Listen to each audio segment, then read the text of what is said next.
Bienvenidos a un nuevo bloque de nuestro programa. En imagen vamos a hablar de Alzheimer, esta enfermedad muy conocida por todos que afecta principalmente a adultos mayores, pero a través de la prevención podemos lograr muchas cosas. Por eso brindamos información a través de nuestro programa y hemos consultado a un profesional. Vamos a presentar en imagen al doctor Federico Najas. Él es médico, neurólogo, especialista justamente en este tema y nos comenta cuáles son las características del Alzheimer y sobre todo una herramienta fundamental, la prevención. Aquí se lo presentamos. Cuando uno habla de demencia está hablando de patologías neurodegenerativas, en la mayoría de los casos, las cuales tienen que ver con montones de etiologías. Entre las más importantes, más frecuentes, está el Alzheimer, que representa aproximadamente entre un 60 y un 80% de todas las demencias. Cuando decimos demencia estamos hablando de casi más de 40 tipos diferentes de etiologías y según la etiología también un rango etario o una característica particular del paciente que la padece. Perfecto. Hablando específicamente del Alzheimer, ¿cuáles son los puntos que debe tener en cuenta una persona? ¿Cuáles son esos primeros síntomas que puede llegar a ver que por ahí la gente los entiende como mitos o realidades? ¿Qué se puede hablar sobre esto? Lo primero es que con el pasar del tiempo, ¿sí? Cuando uno va envejeciendo, pasando los años, aumenta el riesgo de Alzheimer y es frecuente que uno empiece a tener problemas que pueden ser interpretados como normales, ¿sí? Por ejemplo, donde se olvidan las llaves, donde dejaron el control remoto. El problema es cuando eso ya, más que olvidarse puntualmente en la ubicación, olvidan por ahí todo el proceso por el cual se llegó a eso. Por ejemplo, las llaves, en qué lugar de la casa las dejaron, no es lo mismo que no se acuerden que habían hecho antes de dejar las llaves donde no saben dónde las dejaron, ni qué hicieron posteriormente a eso o en qué contexto habían dejado las llaves. Eso por ahí llama un poco más la atención.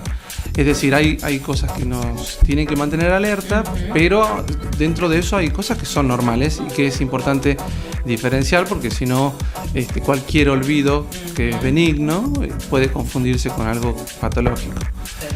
Otra cosa a tener en cuenta son las desorientaciones, desorientarse en tiempo o en espacio, no saber cómo se llegó a un lugar o qué hace en un determinado lugar.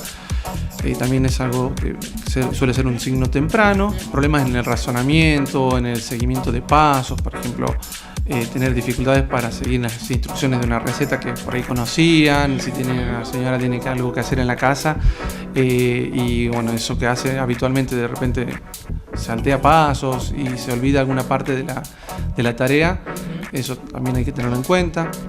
Doctor, ¿esto está estrictamente vinculado con la edad, con el envejecimiento? El Alzheimer está vinculado fuertemente con la edad, salvo en algunos casos muy poco frecuentes, que representan un 5 o un 10%, que son de tipo de herencia autosómica dominante, que ocurren en edades más tempranas, pero el Alzheimer ocurre normalmente a partir de los 65 años y empieza a aumentar exponencialmente su frecuencia. Cada 5 años aumenta un 10%.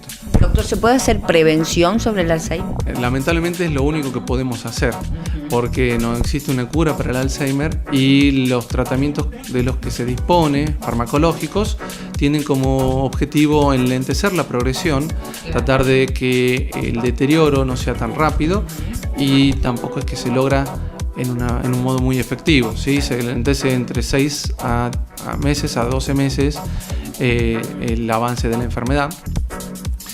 Y lo otro que hay por hacer son tratamientos desde el punto de vista no farmacológico, porque tampoco detienen a la enfermedad. Es decir, lo que más importancia tiene hoy en día es la prevención. Y la prevención fundamentalmente es controlar lo que es los factores de riesgo vasculares, presión, colesterol, diabetes, ¿sí? El control del azúcar, lo cual tiene un impacto también positivo en la evolución y en la capacidad de preservar la independencia del individuo. Lo otro que es importante es una dieta saludable y variada, incorporando muchas frutas, verduras, mantener uso de aceite de oliva, ¿sí? Frutos secos, pescado y disminuir la cantidad de grasas, de carne, manejando regularmente bajas dosis de vino tinto. Lo otro importante es mantenerse siempre cognitivamente activo. Nuevas vías de aprendizaje o nuevas vías de desafío para que se mantenga estimulado. Y bueno, lo otro es también la actividad física. La actividad física ha demostrado ser también muy importante para enlentecer el inicio de síntomas, y eso es no solo desde el punto de vista cardiovascular, sino también desde la mejoría en la circulación cerebral. Ahora, doctor, ¿es importante una detección temprana para acceder a un tratamiento? Yo diría que es fundamental. Bien. Sí, porque el problema es encarar a las demencias como el problema. Y las demencias son el resultado final y más caótico de todos, porque no hay nada para hacer, todo nuevo, y lo más importante es justamente buscar el diagnóstico precoz, el diagnóstico temprano, porque si bien los síntomas de demencia, que es cuando uno ya empezó a perder la capacidad de independencia en las actividades de la vida diaria, ocurre en forma tardía, los síntomas previos, estos que te decía de los problemas de memoria, son los llamados de atención que hacen que uno necesite consultar para que haga el diagnóstico precoz y tal vez haya un deterioro cognitivo que preceda todo lo otro y sobre el cual uno puede hacer muchas cosas.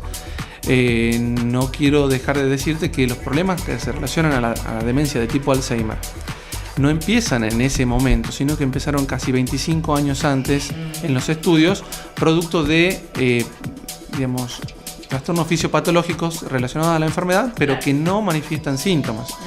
Todos estos trastornos, si bien empiezan 25 años antes, no tienen síntomas hasta 5 a 6 años antes del inicio de la demencia.